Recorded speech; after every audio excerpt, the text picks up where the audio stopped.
good evening, and welcome to the Words of Wisdom Distinguished Speakers series. I am your host, James Thomas Sr., and I am thrilled to have you with us tonight, wherever you may be watching. We are broadcasting live from Los Angeles on the Words of Wisdom TV network on YouTube. We are also broadcasting on Black Entertainment Magazine Facebook page, as well as my personal Facebook page. So wherever you are watching tonight, you are sit back, get yourself a cup of coffee or water or something, and because you are going to be enlightened and inspired tonight, and we're going to get to work. Once again, let me just say this: we broadcast here every other Sunday, and we bring fascinating people with interesting careers to have a conversation and to give you and inform you, inspire you, and motivate you to be the absolute best that you can be.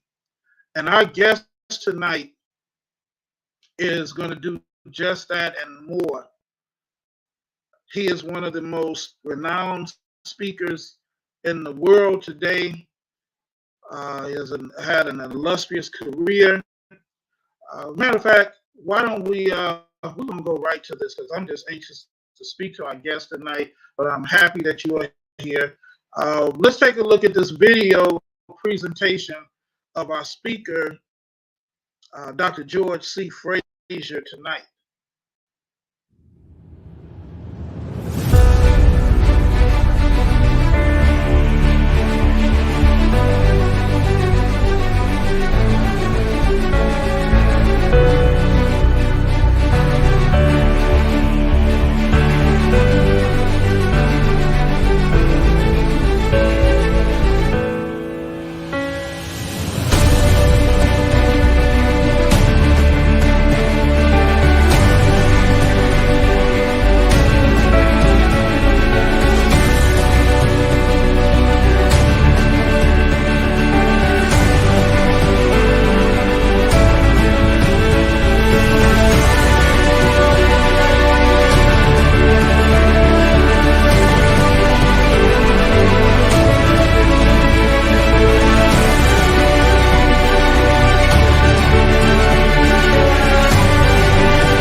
Wow.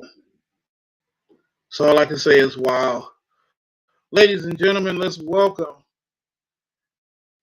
to the Words of Wisdom Distinguished Speaker Series our guest tonight, Dr. George C. Fraser. Good evening, James. Good to see you on Sunday night. Good evening. Good evening, sir. It is an honor to be in your presence. Thank you for being on our show tonight. Let's get right into it. You know, one of the things I like about your video presentation, Dr. Fraser, is at the end, it says, I am Black. Mhm. And so, and it's sad that you have to tell people that, but Right. tell people who is George Fraser for those who don't know, that may have been hidden under a rock somewhere the past 20 or 30 years or so. Who is Dr. George Fraser? Dr. Fraser is a servant leader and a race man.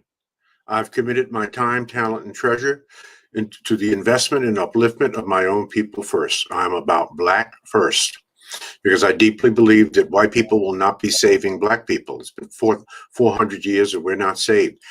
So, as Barack Obama, our past president, said, we are the ones we are looking for and waiting for. So that's who I am. I mean, it's no more complicated than that. 40 years of people.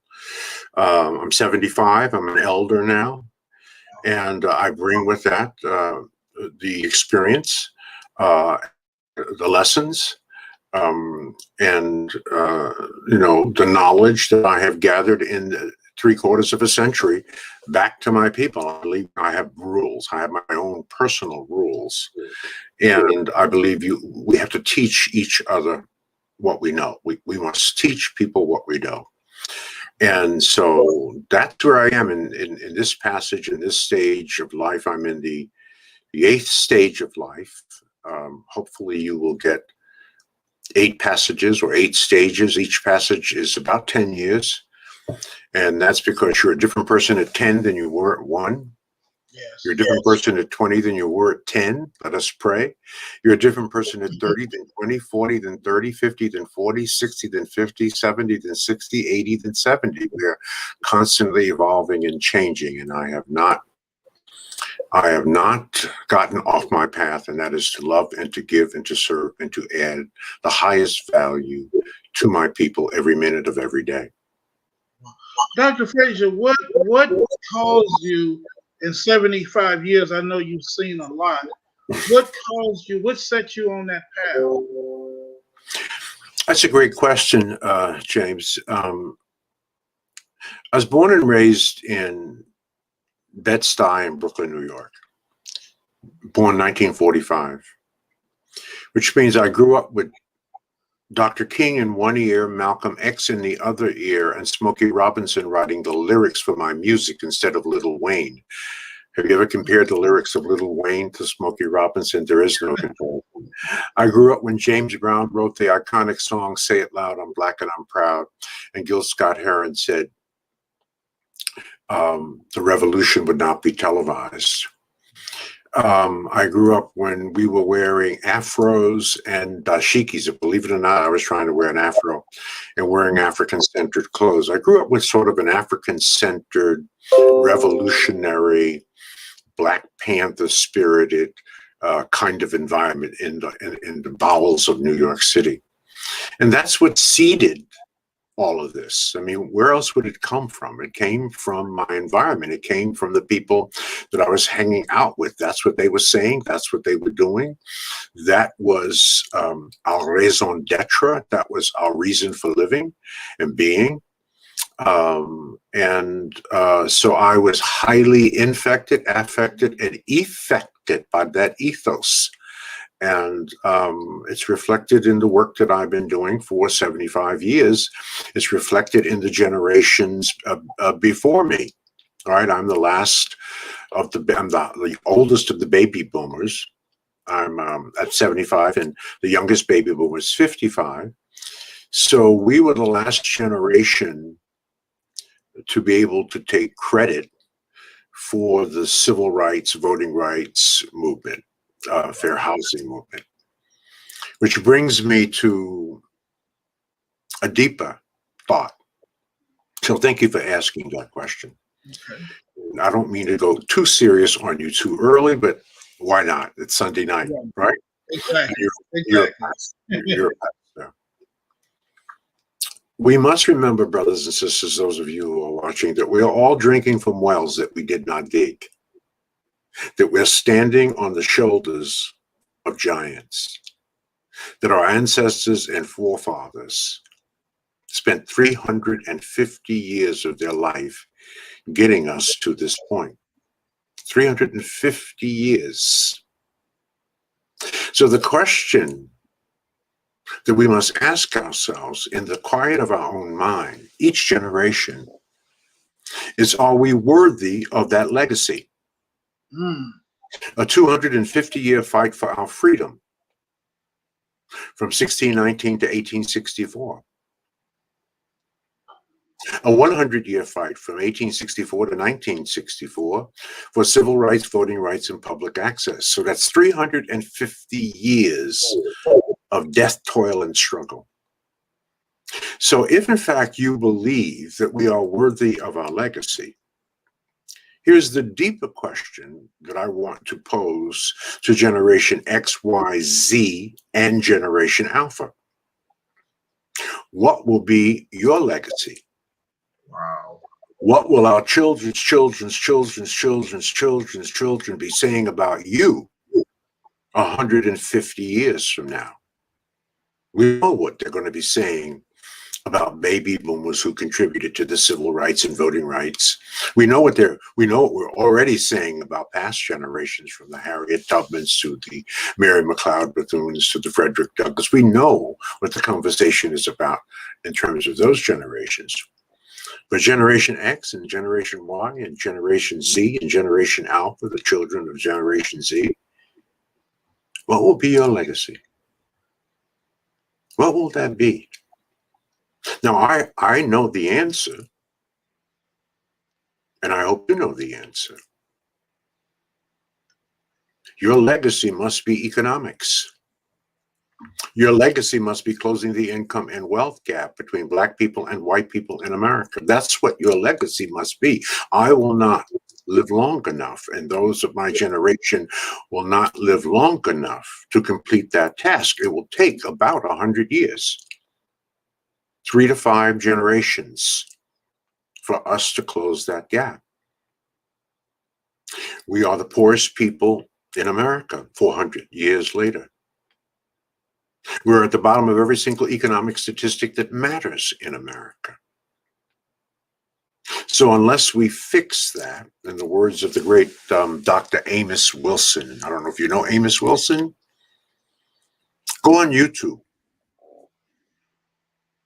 and do a search on Amos Wilson and read it, and not read everything that Amos Wilson said in his YouTube videos. Watch them twice.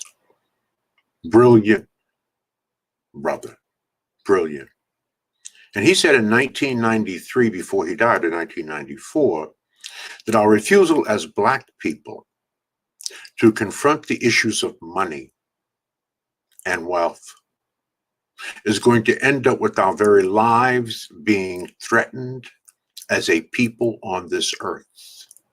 That's what Dr. Amos Wilson said in 1993. What will be your legacy? How will you close this wealth gap? I have some ideas, but I know that has to be your legacy. And because we baby boomers will not live long enough to do that work. So again, I didn't mean to start off so heavy, Mr. Thomas, but I wanted to throw that gauntlet down. I wanted to give our brothers and sisters something to think about and to perhaps provide some insight and some answers to this very, very vexing question. We are in an existential crisis. Black people are in an existential crisis. And until Black America puts Black America first, Black America will always be last. Black and beautiful means nothing in this world, brothers and sisters, unless you're Black and powerful. You cannot be Black and proud and niggas too. White folks are planning for 3 generations, and we're planning for Saturday night. Brothers and sisters, the goal is to win, not to look like we're winning. I would rather carry a plastic bag with $5,000 in it than to carry a $5,000 Louis Vuitton bag with $100 in it. You're just looking like you're winning. You ain't winning. Louis Vuitton is winning. Nike is winning. Gucci is winning. Armani is winning. You're not winning. It is very interesting to me as an elder to observe that the rich stay rich by pretending to be poor, and the poor stay poor by pretending to be rich. Something must change. And there have been all kinds of studies that tell us that something has to change, or we are headed into a second slavery. The Institute of Policy Studies published a major study in the April of 2018. Of course, most of us didn't read it. And that study essentially said, and I'll quote the end of the study, about a 250-page study on the economic state of Black America. And the closing quotes of those studies was this: by 2053, 10 years after the majority becomes the minority, if nothing changes among African Americans, Black household median wealth will be zero. White household wealth will be about $257,000. In other words, we will have no money, according to this longitudinal study.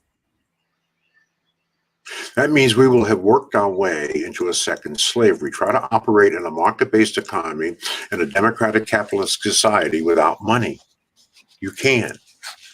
So it's on us. We have got to fix this. There is no one that is going to fix this for us but us. That is on us. So the question is, what are we going to do about that? I believe that financial education, financial literacy in the context of our culture must be the number one priority as far as education. You can have all the degrees that you want, but if you don't have a financial education, you are going to end up poor.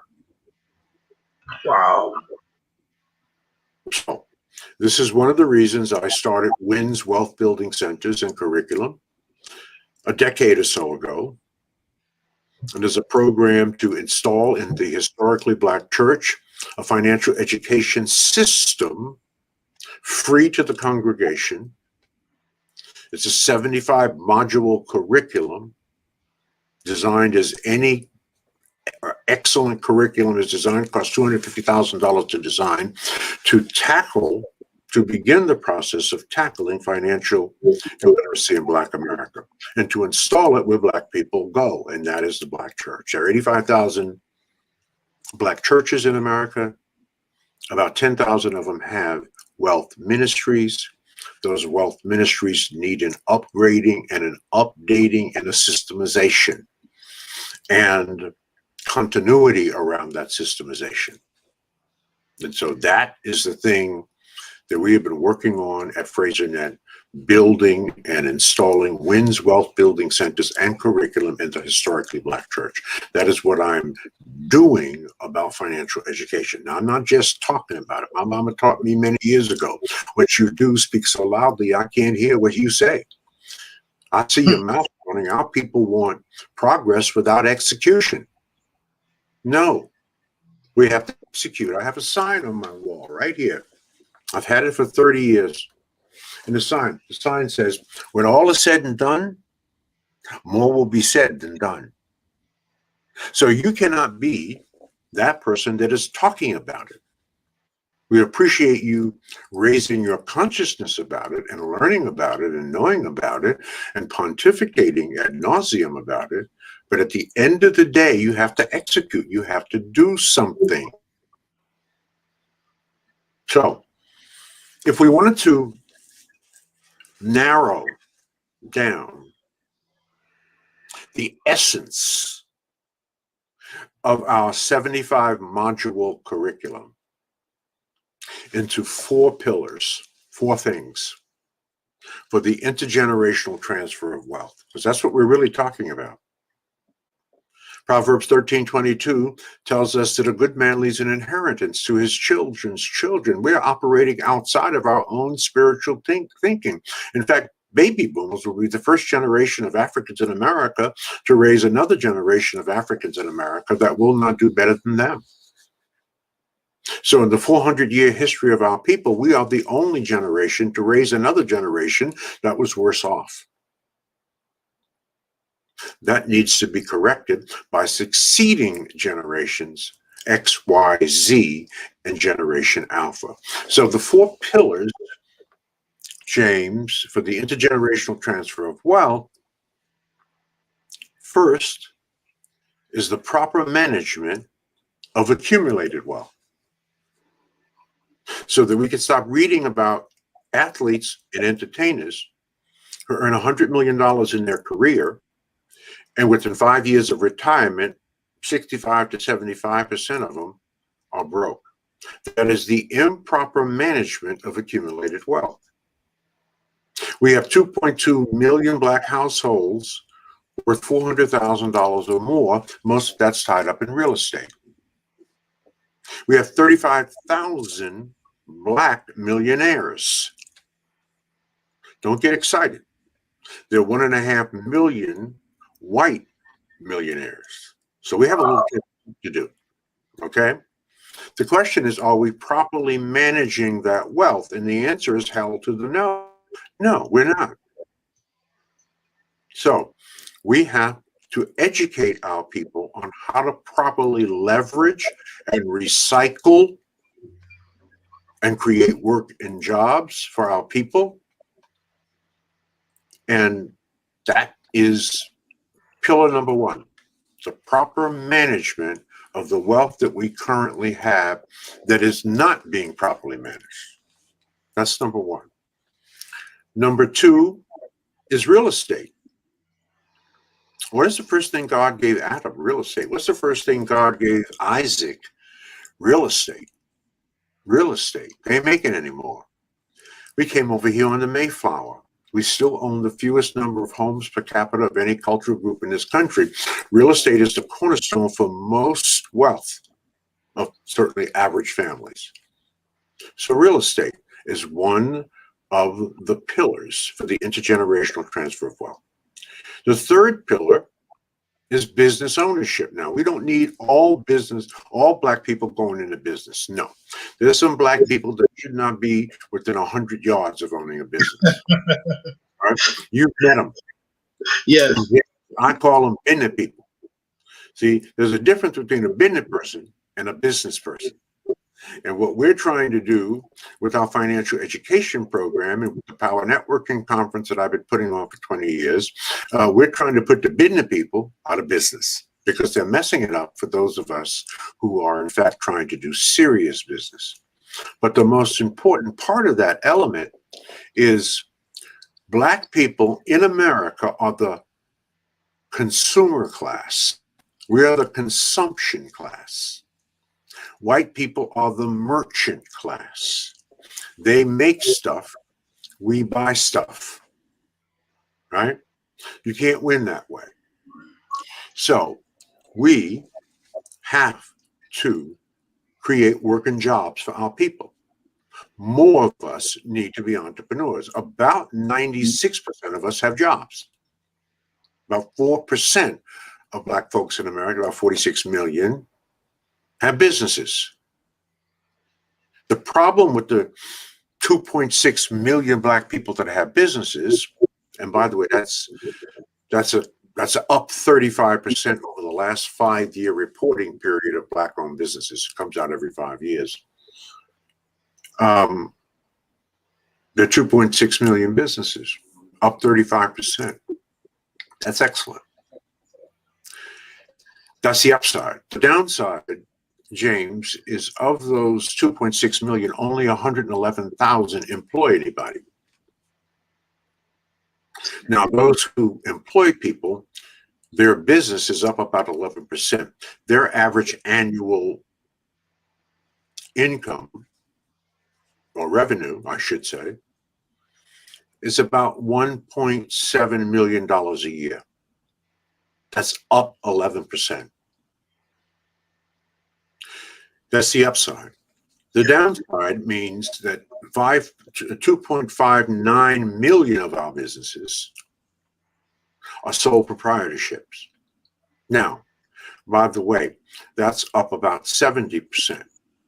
Most of that's from Black women who are starting and seeding new businesses. So we're headed in the right direction.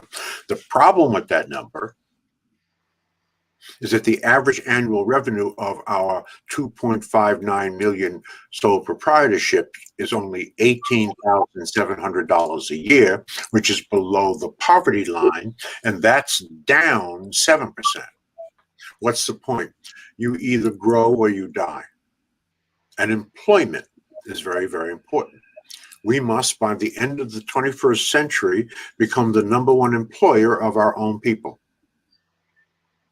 Jews are the #1 employer of Jews, East Indians, the #1 employer of East Indians, Arabs, the #1 employer of Arabs. We must become the #1 employer of our own people, which means we must create work and jobs for our people, because it's the only way to raise up the poor. So business development is another pillar for closing the income and wealth gap. And Generation X, Y, and Z, and Generation Alpha is going to have to work on that. And finally, the fourth pillar for the intergenerational transfer of wealth is proper insurance. That 70% of all wealth is transferred tax-free through strategic and tactical placement of proper insurance. There was an interesting study done by the New York Times on Black people and their cell phones. And they discovered in the study that more Black people had insurance on their cell phones than on their lives and the lives of their children by a factor of 10. So we value our insurance, or we value our cell phones more than we value our lives or the lives of our children. I can show you that I am a certified financial education instructor, and I do have an insurance license, but I'm not trying to sell you insurance. I just really wanted to know about insurance, and I wanted to take a deep dive on how it works. I can show you possibilities and plans where for $100 a month, you could leave granddaughter or your child multi-millions of dollars by the time they're ready to retire for $100 a month. You can leave. So one of the goals we have with our WINS Wealth Building Centers is to generate 1 million $1 million babies. 1 million $1 million babies. We'll want to do that within a generation. If we can make or design a plan, and we have the plan, to leave 1 million of our children millionaires by the time they're retired, we will have transferred $1 trillion of wealth. That amount of wealth has never been transferred in the history of Black America from one generation to the next. So those are the 4 pillars for the intergenerational transfer of wealth. Wow. That's 30, James, that's a 30,000 foot view. Yeah. Right, that's a 30,000 foot view. Wow. Mm-hmm. So that's what we have to work on. Now, that means that there should not be a Black person in America with a single stream of income. You should be doubling your streams of income every single year. You're talking about side hustles. Yeah, you can have a job. There's nothing wrong with a job. We need you to be gainfully employed. We need you to have proper health care and proper resources to send your children to college if that's what you want to do. That's fine, right? But at the same time, you cannot work 10 hours a day for the man and not come home and work at least some hours on your own personal goals and objectives, right? There's 7 streams of income. There's 7 streams of income that are standard in the United States. So the question who the brothers and sisters who are watching us tonight have to ask, how many of these 7 streams of income do you have? Number 1 is what they call earned income. This is income from working a job. Number 2 is profit income, income from buying or selling something. Number 3 is interest income, income from lending money. Number 4 is dividend income, income from owning stocks, bonds, mutual fund, cryptocurrencies. Rental income, income from renting a home or an apartment building. Capital gains is number 6. Income from gains from assets that increase in value. I'm not talking diamonds. Diamonds don't increase in value. Buy a diamond chain and then from in a mall and then walk around and try to sell it back to the people who sold it to you. You won't get what you paid for. Buy a car. Drive off the lot and try to turn back around and sell it to the people. You will. That's not an increasing asset. Okay. Buying a home, for example, is an increasing asset. Right? So capital gains is number 6. And finally, number 7, royalty income. Income from other people using your ideas, whether you write, whether you paint, it's whatever your ideas are. How have you monetized your own ideas? And you can either outright sell those ideas or get royalty from those ideas. I've written 6 best-selling books. I get a royalty check every 6 months from HarperCollins and McGraw-Hill. That's royalty income. So I'm not bragging. I'm saying I have 6 streams of income out of those 7. The only one I don't have is I do not have any income from lending money. I don't lend money. I give money away. I don't lend it. Right? So I have 6 streams of income. And that's one of the things we do when we, at the Power Networking Conference, which is our 20th year, we teach people how to double their streams of income every year. So if you come to the Power Networking Conference with 1 stream of income, we teach you how to have 2. If you come with 2, we teach you how to have 4. If you come with 4, we teach you how to have 8. You should have multiple streams. I have friends who have 10 buckets. They call them buckets. You can call them streams. He calls them buckets. And he has income coming in from 10 buckets. Right? So I mentioned that I have cryptocurrency. I'm involved in this whole crypto world. And I have 4 streams of income just in the crypto world. I have income from my investments in Bitcoin. I have income from my investments in Ethereum. I have income from my investments in the blockchain and crypto ecosystem. Okay, the whole ecosystem of crypto.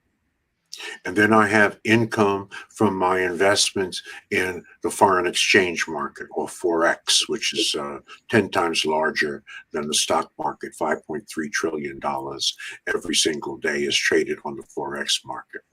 So I'm involved in an incredible opportunity with the foreign exchange and Bitcoin. So I'm saying you could have a category of income, James, and have several streams of income from that category. Right. Right. So, for example, you are a master painter and you sell your oils or your acrylics. Well, there are other streams of income from your paintings. You can make giclées, you could make prints, right? Right. Uh, Limited prints, sell them signed and numbered. Wow. There's all Yeah. kinds of streams of income that you can make from one oil painting. Right? So So with that line of thinking, let me interrupt you for a second, Dr. Fraser, because I just want to say this because I really think people need to hear this. That kind of eliminates the excuses for anybody. You essentially are saying that what they don't matter where you are right now today, you can do something to generate multiple streams of income, correct? that's correct. But let me tell you why that doesn't occur as often as it should in our culture. Because we have some very bad habits. And one of those habits, according to the AC Nielsen Company, which did a massive study, you can Google it, on television viewing habits by cultural group. They did it 3 years ago. And they found that African Americans watch 40% more television than any cultural group in the world. We watch, on average, James, 72 hours of television a week. That's 10 hours of television a day. Any Negro watching 10 hours of television a day needs their ass kicked, right? So that's where the time is going. Instead of working on your side hustles and additional streams of income and thinking creatively about what value do you add and how can you monetize those values and generate revenue for your children and your children's children, because everything we do for our children, just as everything our parents did, they did for us. So we're doing this work for our children. And how are you going to help them to be better off than you? That is the moral responsibility and the spiritual responsibility of every Black person living. Then why in the hell are we living? It is to make it better for our children. But you can't do that sitting on a couch, drinking a beer, watching television. Right? So if you just wean yourself off of, let's say, 5 hours of television a day, and use that 5 hours on working on something that you're gifted in, that you have figured out how to monetize in multiple ways, and then do it, there is not going to be a good legacy left, financial legacy, right? So we have to focus on this. This is all I'm saying, James. One of the reasons Black people remain broke, not all Black people, just most Black people, is because we don't talk about money. We don't talk about money around the kitchen table. We never talked about money when I was growing up as a kid, right? We didn't learn about money when I was going to school. We didn't learn about money in college. We didn't learn nothing. We don't talk about money. That's very different in the Jewish community. They talk about money in the synagogue. They talk about money around the kitchen. If you ever sat around a kitchen table with a Jewish family, and I have, and Cleveland is the 5th largest Jewish population in America, right? And I've sat around many Jewish dinner tables, all right? That's all they talk about. They're not interested in what's going on in the Real Housewives of Atlanta or sports or they ain't talking about the weather. They're talking about money. Money.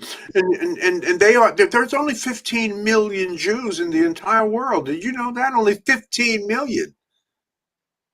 And don't they control something like 24% You of the world? go there. Right. Right? They control 7 to 8% of global wealth. They are the richest people per family per capita on Earth. And only 15 million of them. Right? There's more people than that when I was growing up in the projects in Brooklyn. Right? So it is how we think about it and how we preach and teach about it. And there's no reason to Black church should not be preaching about it because there are 2,500 references to money in the Bible. Well, Dr. Fraser, let me say, because I was going to address that issue. I was going to bring that point up because you mentioned the Jewish people talk about money in the synagogue. A lot of black churches, people get uncomfortable when you start talking about money. You're completely the reverse. That's exactly right.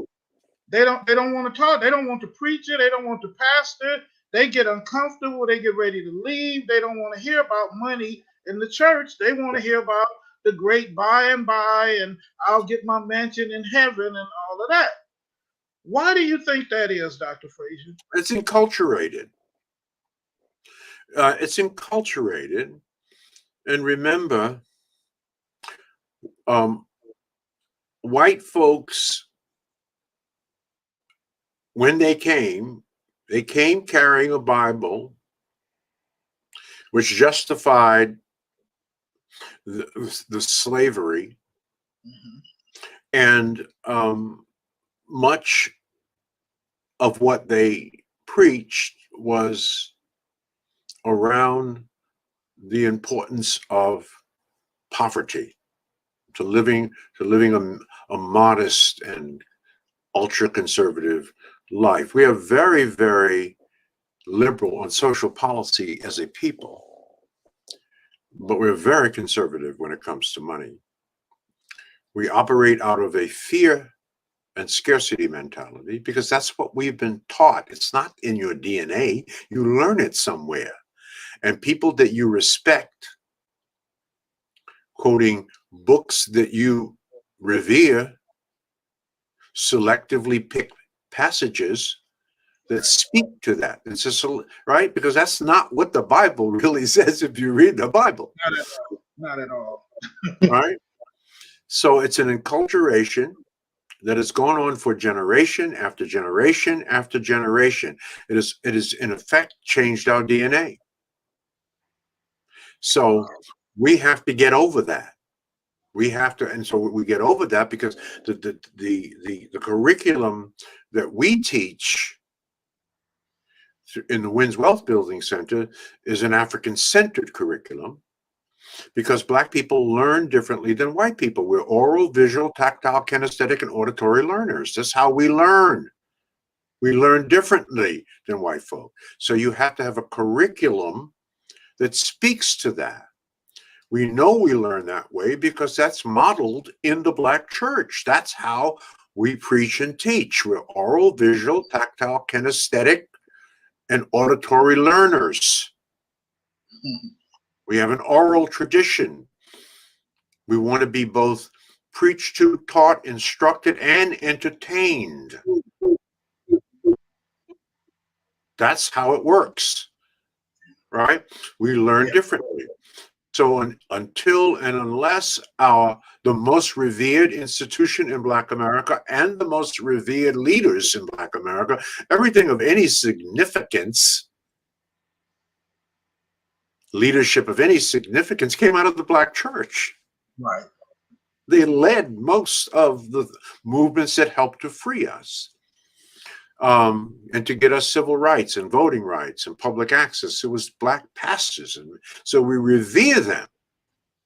So unless and until our pastors also take up the mantle of teaching financial education and doing it in a way that is loving, giving, serving, and adding value, and doing it in a morally grounded and spiritually rooted way, and making Wednesday, not only Wednesday is Bible study, but in the churches we have Wins Wealth Building Centers, Thursday is Financial Education Day. Wow. That is awesome. Right? We have to teach our people. And so that is on us. No one is going to fix that. No one is going to teach us how to outsmart or outcompete them. They know who we are. They've seen what we've done to baseball, basketball, and football. Not only can we compete, we will change the game on you. Right. We'll take it to a whole new level. All right? So they know that. They see what our capabilities are. They know who we are. No, they did not come to Africa, pull us out of trees eating bananas. That's BS, right? Right? We were building pyramids and solving complex engineering problems when white folks were living in caves eating each other. This is we were building pyramids, they were in caves. And if everything happens for a reason and serves us in some special way, because listen, we are the children of the slaves that would not die. We have the genetic encoding of the great kings and queens of Africa. As I said, we were building pyramids and solving complex engineering problems when they were living in caves. And if everything happens for a reason and serves us in some special way, James, and this is the truth, and everything does have a reason. Maybe Yeah. we were not brought to America. Maybe we were not brought here. Maybe we were sent here. Do you believe that God would put his weakest people here to do his toughest job? How could an America, a white America, who is morally, spiritually, and biblically justify the kidnapping, raping, and pillaging of another two people in America, natives already in America, and Africans brought to America, have any moral or spiritual grounding? And perhaps had Africans not been sent here, America might have self-destructed by now. Wow. I like that. I like that. So many So, people. right. Yeah. Right. It depends on how you look at yourself. Right? So that's how I prefer to see African people. We were sent here. God works in mysterious ways. Now, we have paid a hell of a price. It's our time now. Wow. Dr. Fraser, and we have about 10 minutes, man. This hour went by so fast. But what would you say to We'll do it again another time. We definitely will. We definitely will. But what would you say to someone who is watching, and you know there's someone that asking, said, "Okay, Dr. Fraser, what do I do right now to get started?"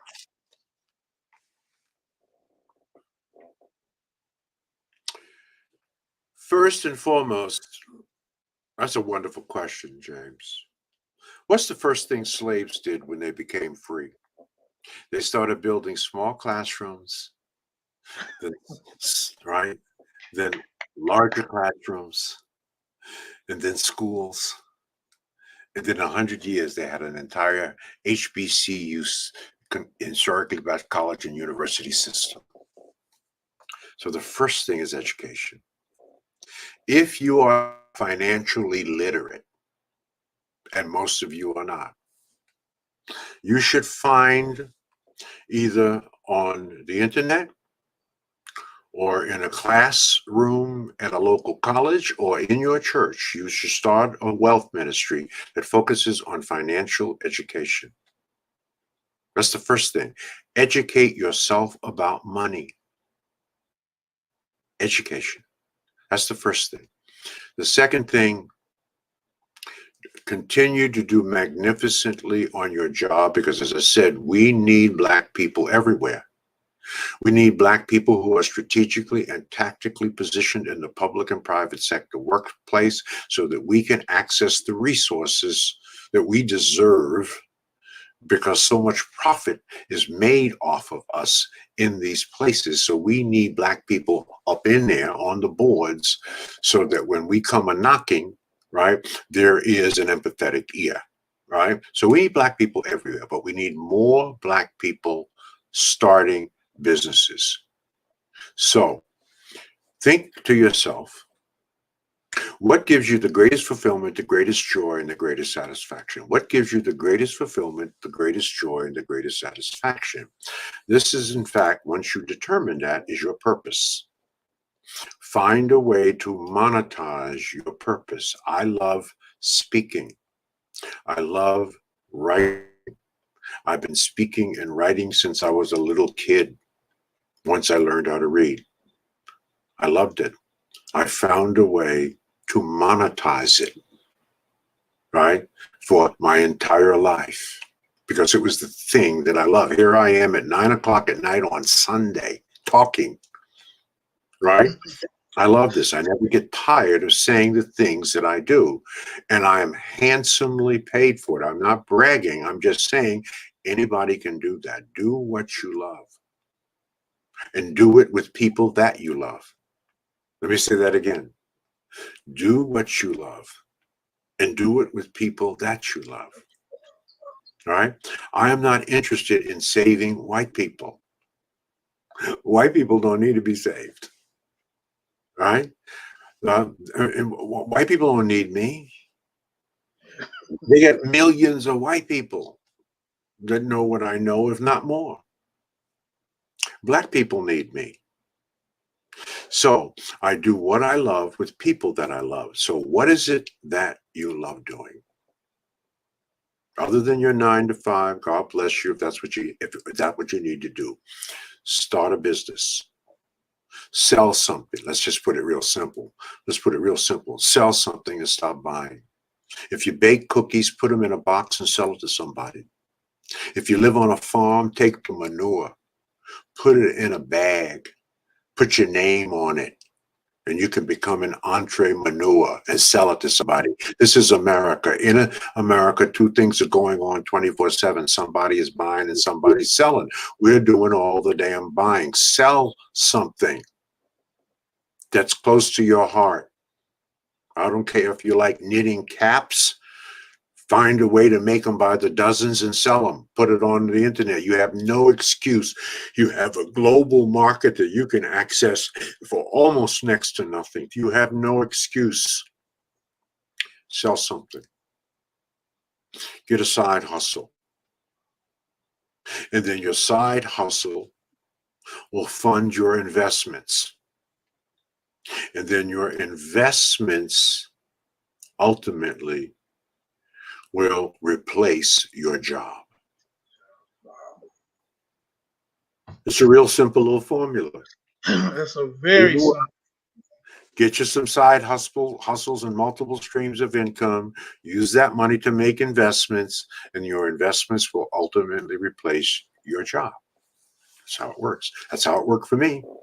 I worked for 20 years in the public and private sector. 13 years in leadership positions with Procter & Gamble, United Way, and the Ford Motor Company. I had stock options and all kinds of fancy residual incomes. I also had side hustles while I worked for them. I was in real estate. I was renting homes. I had 7 2-3 family homes, all on the same block, all in a row, right? And then I used that side hustle money to seed my investments, and my investments ultimately allowed me to replace my job with my own business. It's not rocket science, brothers and sisters. It's not rocket science. Don't make this shit complicated. It ain't complicated, right? God doesn't make anything complicated. You make it complicated. He needs everybody to understand it, right? So it's not complicated. But remember, everything you want in life is on the other side of hard. If it was easy, why would God need you? Right? So it's okay. Right? You're going to have to work hard if you want more than an average life. Right? And I want more than an average life. Nothing wrong with an average life if that's what you're happy with. But I want my kids to be able to go to the best schools possible. What am I saying? I want to give my children the best education money can buy. My money can buy. That's what I want to do. That's how I want to start them out. The rest will take care of itself. Then I want to model the behavior that I expect from my children. I'm about serving Black people. I'm about investing. I'm about reading. I'm in my office right now, not at home. There's 1,000 books behind me. There's 15,000 books in my home. I was about to ask you about that, Dr.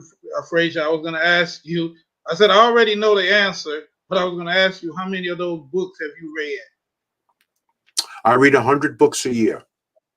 I have been reading 100 books a year for almost 40 years. The average American only reads 1 book a year. If you, brothers and sisters, make a commitment to read 1 book a month, In 5 years, you will have read 60 books, and the average American will have only read 5 books. You're going to be better prepared because we cannot be mediocre. Only white people can be mediocre. Donald Trump proved that, right? If Barack Hussein Obama had done 1/1000th of what Donald Trump had said or done, he would not have been elected dog catcher in this country.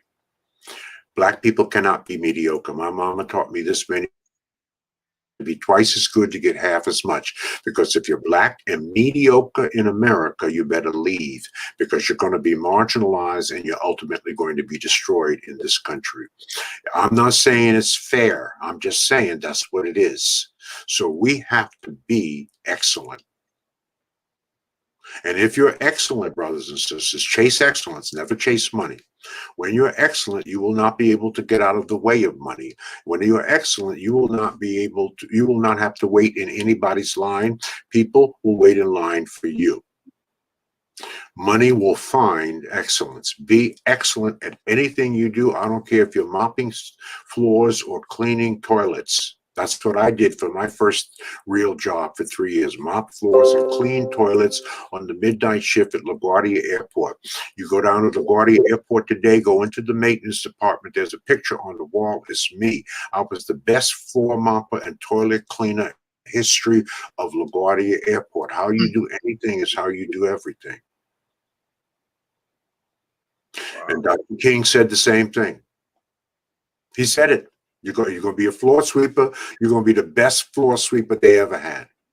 And he's exactly right, because we have no choice.